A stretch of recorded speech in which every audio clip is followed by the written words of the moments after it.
Is Marvel's Captain Marvel marvelous, or isn't it? What? Is Captive State as captivating as it seems to be? That and more on this episode of The Real Review, so stay tuned. Welcome to The Real Review.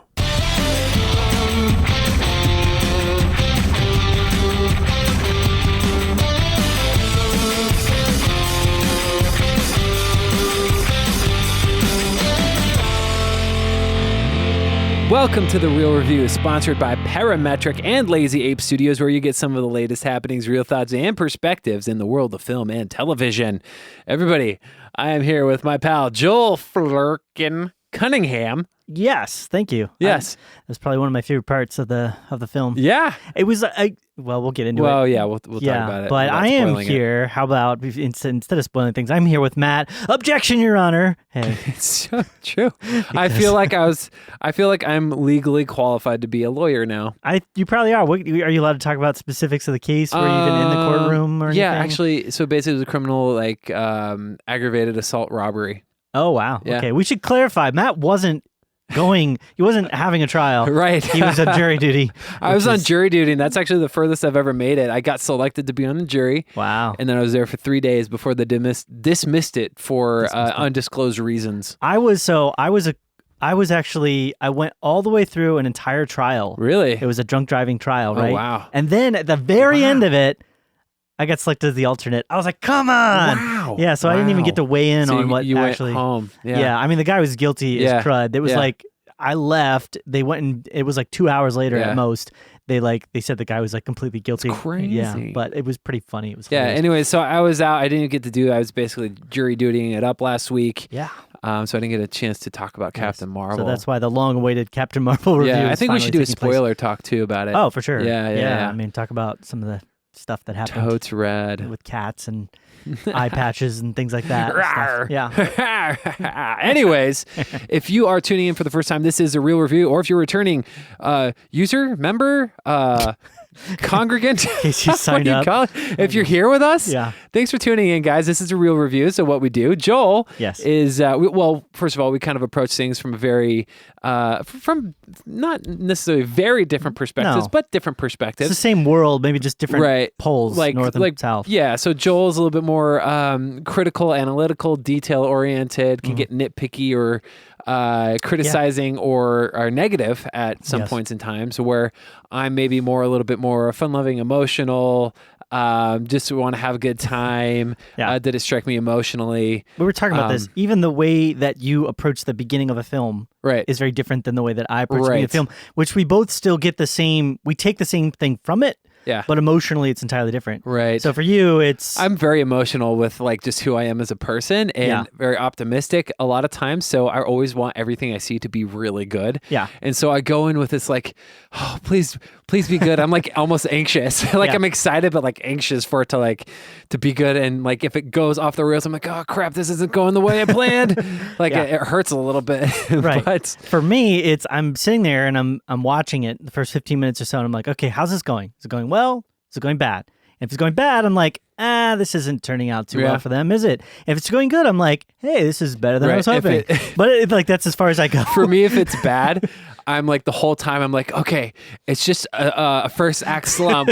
It's going to get better in the second act. Excuse it. And then the second act, I'm like, okay, it's still Just bad. I think they're going to take it home in the third act. Are you talking to yourself in this? Yes, it's all, I'm like, just come on. You watch, I'm Matt. cheering you on. I am so for you right now. But then it just lets me down at the end. I'm like, I can't do it. You're that dad on the sideline going, come on, buddy. Yes. You got it. You're laying on the dirt, but you got it. And I'm just there. Well, yeah, maybe they'll do I just want people to win. And when I feel like people aren't winning, I'm like, oh. Yeah. See, I gotcha. We won't have to get into that too much. Sorry, side note, but that's our perspectives. That's what we do. Real review. We put our perspectives together. You can get a sense of what a film might actually be. And you can kind of lean one side or the other. Yeah.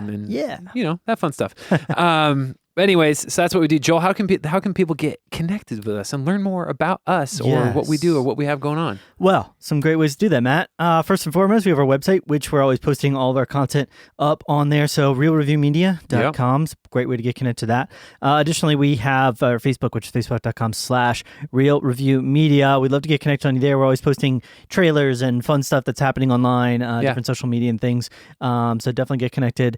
And then youtube.com/therealreview if you want to watch the video form of this, the vidcast as I like to call it. We both have we have Instagram and Twitter as well, both at Real Review Media. We're Real Review Media. We're like totally fully connected in all of the verse. And additionally, we have our email address, which we'd love to hear your thoughts and perspectives on stuff that you've had a chance to watch. realreviewmedia@gmail.com is how to get in contact with us. And I want to say we are doing a lot of contests and stuff. Yes, and we have another one we're going to be coming up. Yeah. So get connected with us. You can find out how you can win this stuff. Right. We're going crazy. We're so doing Captain Marvel, stuff. we took a listener of the show with us. Yeah. The winner of the contest had a that we had grand last old time. Megan Fishbeck. Yeah. Shout out to you. Had fun hanging out and had some good talk, movie talk. We are going to do this again. And I think we've settled we're going to do it with Avengers Endgame. I think we're just going all out on this one. Yeah. So we're going to probably post something separate a little bit later explaining the details of that. But Avengers Endgame, this contest, if you get into it, you can go see it. We will buy the ticket for you and concessions, and it'll be super rad. Absolutely. This is like a huge, not just for us, but I mean, it's like one of the biggest movie events happening in like a decade. Oh my gosh, I'm so excited. So anyways, if you saw the end of Captain Marvel, it's just, oh my gosh. Okay, so let's get into it, guys. Let's bring up Captain Marvel. I know it's really through this. It's played out 2 weekends. The movie's already made $700 million. It's on track to hit $1 billion, no problem. A bajillion dollars. But let's talk about it. Let's break it down. Captain Marvel. Okay. Synopsis. Carol Danvers becomes one of the universe's most powerful heroes when Earth is caught in the middle of a galactic war between two alien races. It's got co-directors, so Anna Boden and Ryan Fleck. Written by the same people as well, and a couple other people who've weighed into that also. And then obviously, it stars Brie Larson, Sam Jackson, Ben Mendelsohn, Jude Law, Annette Bening, Lashana Lynch, Clark Gregg, Rune Turret, Gemma Chan, and Jaimin Hansu makes I think that's Lee Pace. His reappearance of sorts. Yeah, exactly. You said Lee Pace? Yes. As well? Oh, Lee yeah. Pace. Ronan makes a reappearance as well. Which is really interesting. And let me just say, I've seen it twice now. Yeah. And my initial reaction was, I liked it. I didn't think it was like really great or like I wouldn't put it in like a very good category. Yeah. I did see it a second time and I did like it better the second time. I put it in the good category. Okay. And I think a lot of it had to do with my emotional like stress before the movie the first time going in, wanting it to be good, like what we had just talked about a minute ago. I gotcha. The emotional impact was still me being able to relax about it and knowing the beats and seeing it a second time. I did find more enjoyment and I did find myself liking it better. So it's kind of a cool thing. Overall, enjoyed it. And it does make me really, really curious and really, really excited at the same time for Endgame. I think it does that part of it justice. I don't know what they could do for a sequel. I mean, obviously, I think they're going to make a sequel to this film, given the profitability of it. But overall, liked it. And what did you think? Yeah. So I went into this trying to be very, I think, open-minded about the film because we've seen so many Marvel properties at this point. And over the last couple iterations of Marvel properties, they've really impressed me with a lot of stuff they've attempted to make happen sound-wise, as far as like the music. They've really kind of tried to do some things, especially cinematography. Really tried to go in some great directions with cinematography. The acting's been on point. The humor's been great. So I was really trying to be more open to this one. I think innately I just felt a little off-put by just introducing another character into the story so far along. Get ready, bro. That's all they're going to do in the next 10 years is introduce 30 more characters. I know, yeah. It's like we've just seen this done so many times and so many iterations. And her character, I'm a bit familiar with the Captain Marvel sort of iterations of the comic book. This is like way down the line is like the history of what's actually in the comic, which I'm totally fine with. You know, they always do that. They don't necessarily go from the very beginning of where it started in the comic. Mm-hmm. But it was just kind of like, it's for the same reason that Superman generally isn't like my favorite superhero. It's just kind of this character that seems like it's got like, they've got all this power and these abilities, and it's just a very kind of like, it's interesting to see them take on like great, bigger than life type forces. Yeah. But other than that, it's not really that compelling. I think what I got out of this was a mixture. It's a hodgepodge of things, and I was really struggling with how, even though we've had like a week and a half to think about it. Sure. I was really struggling with sort of how to review this film. Okay. But I would say that overall, it was probably a less positive experience than I've had with past couple iterations of Marvel properties. Sure. So how do you feel it? Because I remember the last movie that we disagreed on quite a bit. I think that was a Marvel property. Was Homecoming? Yeah. Spider-Man. Yeah. Better than Spider-Man. Oh, okay. Yeah, I think the main reason for that one was because, and this is going to sound probably really like contemptuous of me, but I know Spider-Man to be a certain thing. Right. And it really felt like they broke out of the entire characterization of Spider-Man to try and make it their own thing. And I just didn't like that. I didn't enjoy the way that they set it up as like this like Tony Stark-esque Iron Man, Spider-Man guy. Right. And the humor wasn't there. It's just a lot of things. This one, since I've never seen a Marvel film, you know, Captain Marvel film, I didn't really have an expectation of what direction they should take the character in. But I think even in just the basics of the way the film was presented, again, I get why they did it. They were trying to show things non-linearly because I think they were trying to present it in just a new, interesting way. Right. It just felt like this is very choppy and the pacing aspects of things were, the stuff would just happen and go in different directions. And I ended up having to go later and kind of look up certain things that happened in the film just to find out, like, was that purposefully not clear? Like, were they trying to leave that open-ended or were they just not putting this together in a very strong way? And most of the time, the stuff that I found that I was confused on, it ended up being that they just didn't really have an explanation for it. It just kind of was there, was kind of happening. Okay. Basic things, you know, like how Marvel ended up doing what she was doing over the course of the plot. You know, not that she shouldn't be. It was good what she was doing, but like, why? Yeah. What was her role in that? How did she get there to start doing that process? I think the big questions that I had that got answered later was this is kind of a minor spoil, but the Tesseract aspect of where that came into the picture, that all became clear, and that was good. But anything having to do with kind of like the struggle and the battle with, you know, the two sides, the two opposing forces, was just left so like, why, how, when, where. And I never got a good answer to that. And then, additionally, and I know I should start with positives because I feel like I'm breaking right into the negatives. But that's your style, though. Yeah, it is. It's true. Captain Marvel herself, Carol Danvers, felt like she had a very flat, like she had a bit of progress and a bit of a story arc, but it was such a simple little, basically her coming into terms of this is her power. Yeah. It wasn't like she evolved it really to me as a person. And you could make this argument that it was like, oh, her learning to stand up and control her emotions, but that really wasn't, they kept saying that, like she has to learn to control her emotions. She never came across to me as somebody that was struggling with her emotions being an issue throughout the course of the movie. It was really just, she's being controlled by an outside force and she has to learn how to deal with that. Yeah. Which was it's just a very simple story arc. And so her character was just like, and I didn't get a lot of humor from it. I didn't get a lot of funny moments where I'm laughing out loud. There was like maybe one or two moments with, you know, the cat specifically, which were very expected. So anyway, I've talked a lot. That's okay. I'll let you talk more. I did find more enjoyment, and some of the stuff that I think bothered you didn't really bother me. I really enjoyed, I did really like her character. I think my favorite stuff was just like her, relationship with Sam Jackson's character. Yeah.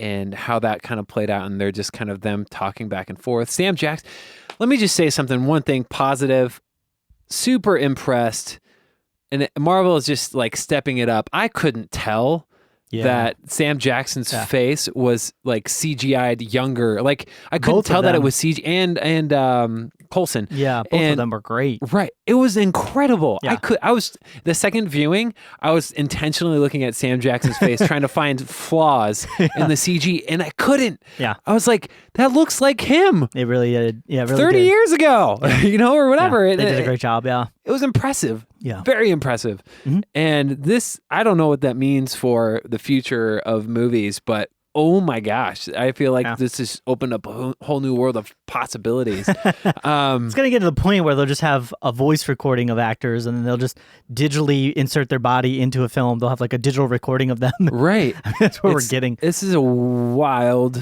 weird world of crazy world, computer animation. Anyways, yeah. I was very impressed with that. I did like a lot of the visuals. There was a thing that you mentioned in visuals after the film. Watching it does look a little janky. But other than that, I really liked it. I liked the visual realization of her powers, especially in the third act. But I think I can't talk about it without spoiling the movie. Okay. So we could get right into spoiler talk if you want. Right. Or if you want to talk a little bit more about goods and bads. No. Maybe we'll jump into that because I feel like we can talk about it a little bit more freely. Yeah. Let's do that. Okay, so guys, we're going to jump into the spoiler side of things. Do you want to give our percentage first, or do you want to do that after the spoiler talk? We're going to... Ooh, it's a tricky one. Why don't we do it after the spoiler talk? Let's do it after spoiler talk. Ooh. We're going to get you some. I mean, it's been a week and a half. We're really changing it up here, guys. We're doing this kind of because it's just a weird film to talk about for some reason. So, anyways, let's. I don't feel uncomfortable. If you want to turn away, turn it off. Skip forward in the future. Don't look at whatever. Turn it off. Be ashamed, man. We're gonna spend a couple minutes here just kind of breaking down and just throwing in some spoilers as well. So 5, 4, 3, 2, 1. Thanos wins. Thanos wins and half of the world. Half of existence dies. Half of existence is wiped off the map. We're not even spoiling this movie. Yes. I know. Any spoiler ever. In The Sixth Sense. No, He was dead the whole time. No, I haven't that movie's seen been it. out forever, guys. If you haven't seen it, it's your fault. Okay.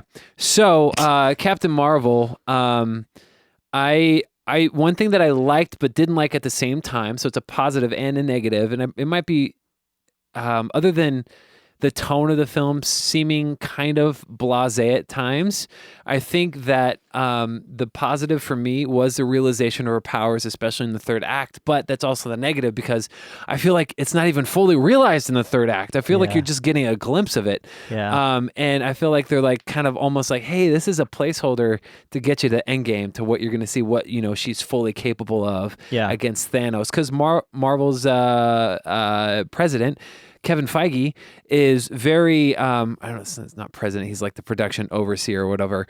It's the overlord, production overlord. Exactly. I think that's what they call He him. has been very outspoken saying that Captain Marvel is the most powerful Avenger. And you see it as much being presented in the Endgame trailer where she's not flinching in front of Thor, kind of a thing. And I was like, dang it, like, this should have been like a super epic, and there was like moments of epicness in that last bit, but it wasn't like, I don't feel like they were the full realization of what she's going to do to somehow defeat Thanos. I think to me, the reason for that is, and there's a lot of aspects about this film that I was hoping for different things, which I try not to do, but didn't really go in the direction. But because throughout the film, she's constantly overcoming pretty much every force that gets thrown at her. Mm-hmm. From the very first fight she engages in, she gets knocked down, but then she breaks out and she beats the crap out of everybody. Right. She's constantly overcoming any force that comes up against her.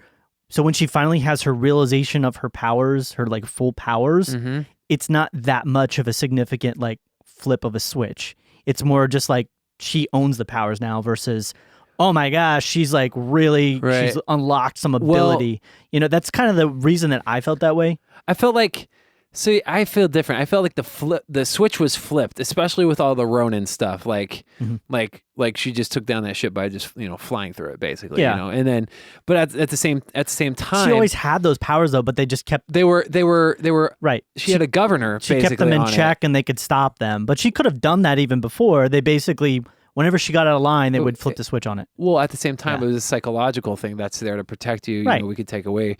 But at the same, so what happened in my mind was the flip the switch was flipped, and metaphoricals. The governor was taken out, removed, destroyed. She had this full power, this capability, and they showed it as much that she does not have control or a realization of her powers yet. Yeah. Because when she's fighting her Star Force team, she's like shooting, and then like she's being thrown back against the wall, and she's like she can't control like her body, right? Because she's being like she just hasn't, and she does a little bit more at the end. Yeah. But within that like 20-minute time frame, there's no way she has a full grasp of what her capabilities are. Yeah. And I feel like that makes me excited for the next iteration of either her movie or Endgame, preferably Endgame. Yeah. And but at the same time, I was like, dang it, I wanted to see that. But I wanted that more of a payoff. Even in the battle sequence that she's having the duel at the very beginning of the film with the Jan Ra guy, she beats him. You know what I mean? Jude Law? Yeah, with Jude Law. I mean, the only reason he's able to stop her is because he puts the limiter on her. So that says to me that like she's got the power, she's got the ability to do it. She's just being prevented. Right. So again, when they took the limiter off her, to me it wasn't like, oh my gosh, you've come into your own. It's more of like, okay, you finally have access to your powers. She has access to it, right? But so she hasn't used it. Right. But that's less compelling to me than if she had faced off against some force that she, out of her own innate natural ability, was not able to overcome. But then later in the film, through her perseverance, through her struggle, through her work, was able to actually beat. Does that make sense? Right. Because it's like, well, you're artificially preventing her from beating it. So when she is able to beat it later, it's not a big surprise. It's like, okay, well, her power's unlocked. Blah. Well, that makes sense? That to me was the reason why it lacked any like real like oomph. But I saw her own power as the thing that actually beat the limiter. Yeah, I mean, that was the key. That was like her story arc, was that she had to like overcome the limitations that she had in her mind. That was put onto her by this artificial intelligence. Again, but for random reasons. Like some of it never made sense to me, and that's where it started to fall apart. Like, why, when the special drive thing blew up, she got those powers to begin with, and then why they decided to keep her and try and use her instead of just killing her there. Right. You know, why she was like the pick to even drive the plane with Captain Marvel, who wanted to go back to her spaceship, even though she wasn't, Carol Danvers, aware of any of the things that were going on with any of the aliens, why she was part of that to begin with, because they didn't have like a super close reason for putting her in that cockpit to begin with. Like, all those things just kind of happen in the story because, and that was my main problem. Like even the basis of the battle that's happening between the Skrulls and the Kree, I get that there's a war there, and I get that one side is being worse than the other. Why are they battling? Like, are they battling over just resources? Are they battling over power and authority? Like, what was the real? Maybe that was in there and I didn't catch it. They wouldn't first. Bend a knee. Well, exactly. So it's like, but like, are the Skrulls or the Kree known as being like warlord type people? I mean, you have to give some basis for why these actions and people are doing what exactly is that they're doing. And I think to me, what would have been more compelling. And again, I don't want to try and advise on how they should do films. I'm not the person producing and directing these or even writing them or anything. But if they had presented it in like a very basic, like, we get to see her growing up without her powers, without her abilities. She's constantly getting put down. She's being told she's not good enough. And then she somehow manipulates her way into this cockpit because she finally wants to prove to everybody, like, hey, I'm good enough. I can do this. Then she ends up getting her powers. Right. Then we find out, okay, later they're manipulating her. Then I'm on board with that. But it starts off with her already having her powers, already being limited for no other reason. And then slowly we get more information of it. So that's my, okay. So it doesn't create a satisfying story arc. It's like you get little bits of an arc all the way through. I felt fine with most of what you're having a problem with. What I totally understood as far as a Korean Skrull war basically is it comes down to both sides aren't who they appear to be, and it's kind of like, hey, both sides are going to have I'm fine with perspectives. I'm fine with the idea of it. Right. So, and maybe it's just the way that it was executed. If you look at the last thing is like, if you look at Thanos and you look at the reason for why he's doing what he's doing, it's clear. Because it's purple. Yes, because he's upset about being purple. No, they explain, like, he grew up in a culture that more or less forced him down this path. And it's faulty and it's wrong and his thinking is warped, but you get where he's coming from. And I didn't get that sense of real motivation from 90% of the people there. I mean, the most interesting elements to me throughout the story was the Skrull and the Kree conflict, as well as like the Nick Fury and the SHIELD aspect and how that was going to play out and how that was going to connect into the universe. And the action scenes were good as well. I mean, the fighting was on point. Marvel usually does a great job with that. All the fighting was on point there.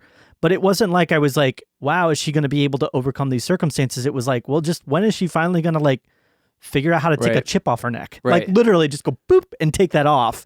You know, it never even made sense why. But I don't know. I'm getting way into details. Yeah, of stuff you are because we're doing a free review where we're doing spoiler. Totally. Review. I really enjoyed Nick Fury in the film. I think Carol Danvers, she did an okay acting job. There was a number of moments where she seemed, Brie Larson, her character seemed almost mean-spirited. Like there was moments like one simple example of this, and I don't want to quote them all, but like when she's in the restaurant meeting with Nick for the first time, and she just blows up the jukebox just to like prove that she has the power to do so. Like things like that happen where she's kind of like making these snarky comments and kind of like being snide, and it just came across as like really mean-spirited and rude toward people. Oh, really? Yeah, it like she just kind of does stuff, and then it's like, oh, okay, I guess it's supposed to be funny, but none of it ever landed as humorous. It just seemed more like she's this kind of brash, cocky type like person. I didn't get that. Which that's kind of the. I feel like we're gonna have very different scores. Well, not very, very different. I mean, I don't know. Maybe unless you're like super high end. My one single thing that I wish we could have got more of was the like Top Gun, her in the military, Air Force, you know. I would have been on board all for that stuff. I feel like I wish I could have more of that, of her rising through the ranks, of her being friends with Maria Rambeau, I think. Yeah, was her name.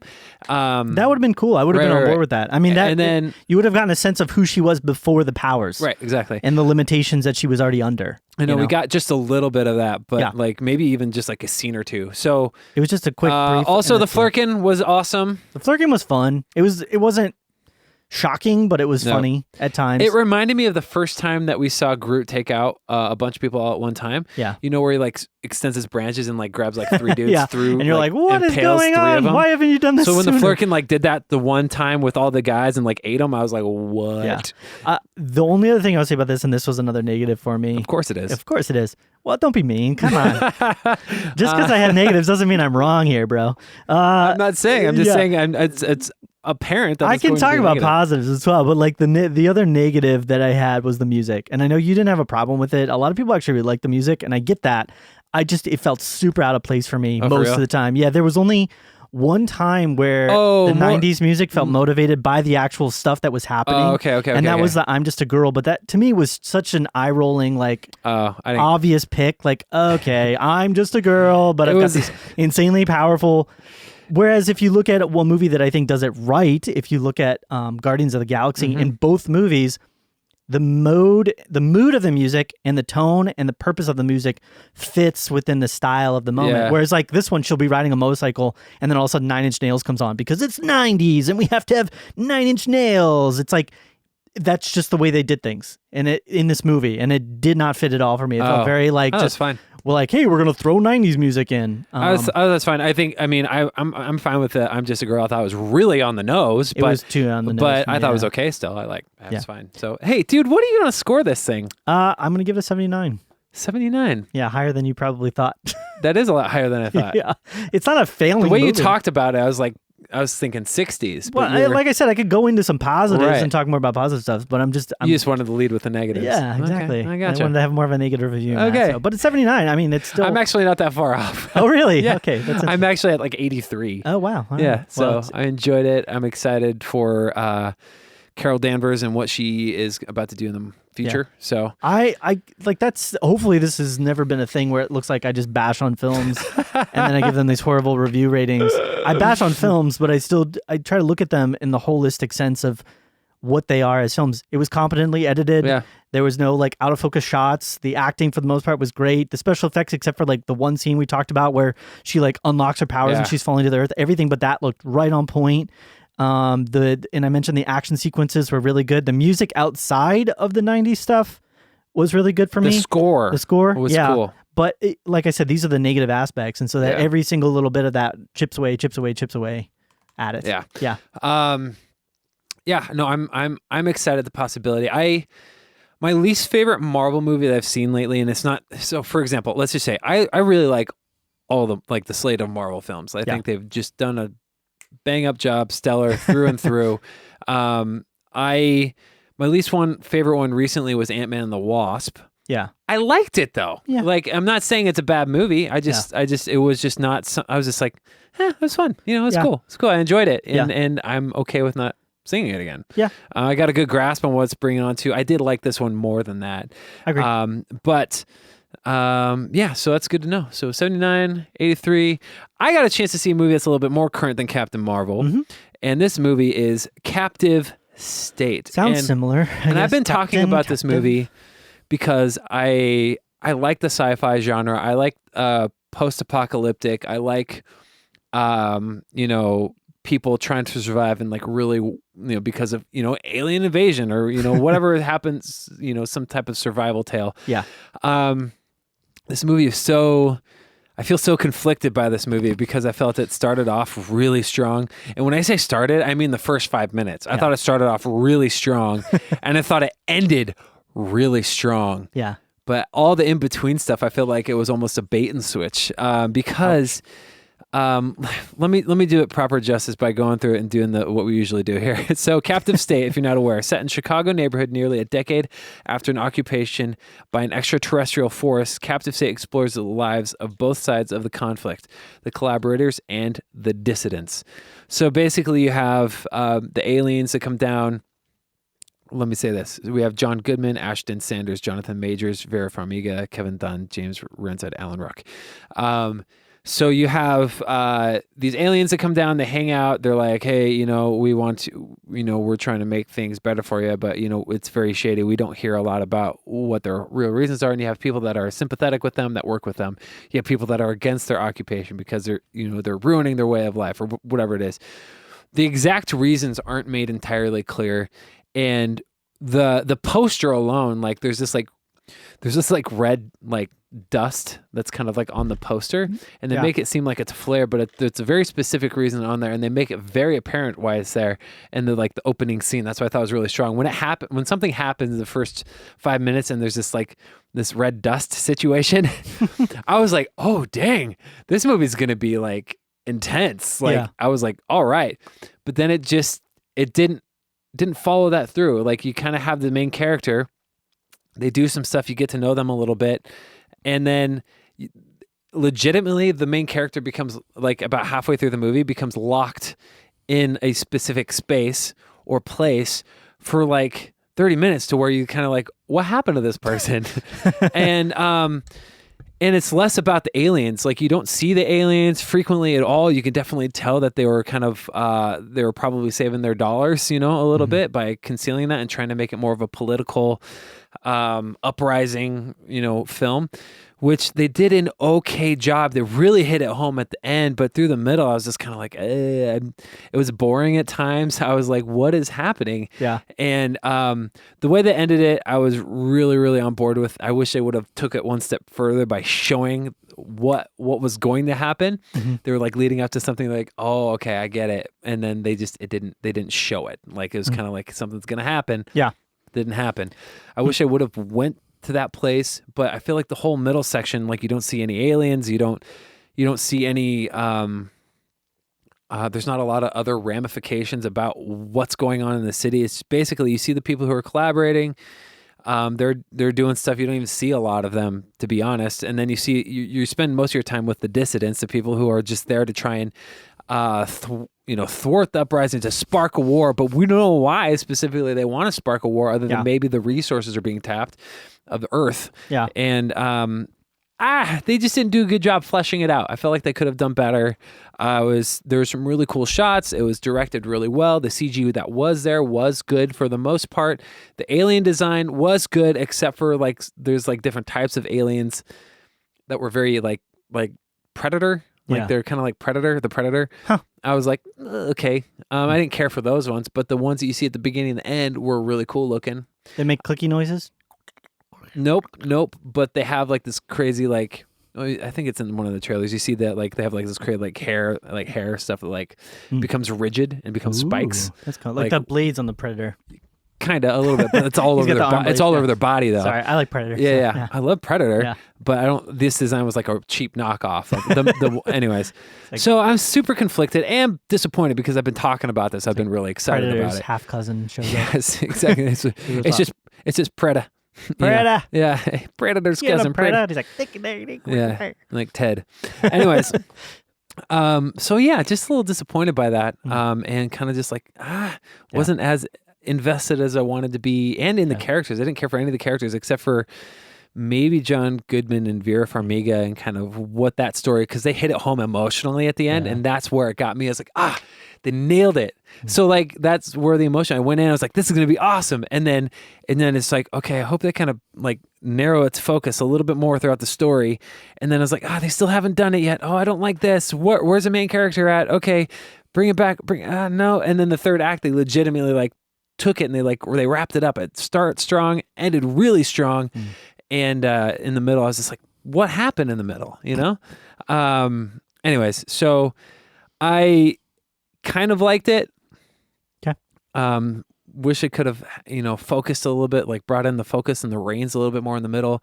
But overall, I'm going to give it a 74. Okay. Yeah. Yeah. So C, kind of borderline C minus if we're going to do letter grades. Yeah. So kind of unfortunate. It is. I saw the trailer for this a long while back, and it piqued my interest. Yeah. I just haven't had a chance to check it out. Right. But it's kind of movie that I would generally like. It's telling a side of the story as well. I don't personally know a lot of films they've done, which is like, well, what's the political side of aliens coming in, taking over the world? How are they going to handle that? If they're not looking to like exterminate us, then how is that going to be handled? So, maybe I'll check it out. Wait till it comes out on Netflix HBO, or Netflix, something. or something like that. That's cool. Yeah.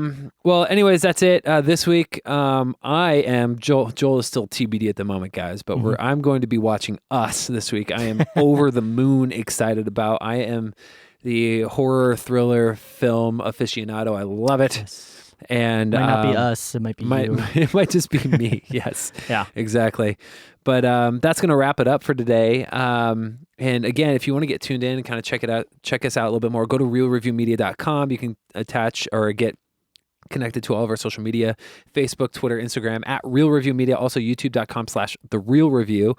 And also email us. Let us know what you want to talk about. If there's any movies coming up, or maybe we got something wrong you want to tell us about and tell us how to get it right. Yeah. Email us at realreviewmedia@gmail.com. But other than that, Joel, you have anything else you want to add? Yeah, the whole memory thing, like I lost my memory and then it comes back because of one thing, like that also didn't make a lot of sense. I feel like her memory didn't come back completely. It weirdly kind of did, but it didn't, and it's based upon one thing that shouldn't have given that much information about what happened. So, but I will say, positive again, if you want, they've done some cool things telling the story of the Tesseract. Yeah. Based upon everything. So if you want, read some articles and check that out. Because I thought that was actually played out really well. Yeah. And it never really made sense how certain things happen. She's basically got the powers of the Tesseract. Well, I'm just saying, like, as far as where it came from and how it ended up there and why it's part of Project Pegasus and da-da-da-da-da. Oh, that's cool. That was all, like the backstory behind it? Yeah. Cool. I have no idea about that stuff. So it fits. Okay. Kevin Feige did a good job with that. So. He's a good overseer. I like him. Yes. He's a good guy. Anyways, anything else you want to add? No, that's it. All right, then. Well, hey, until next time, it's been real. It's been real.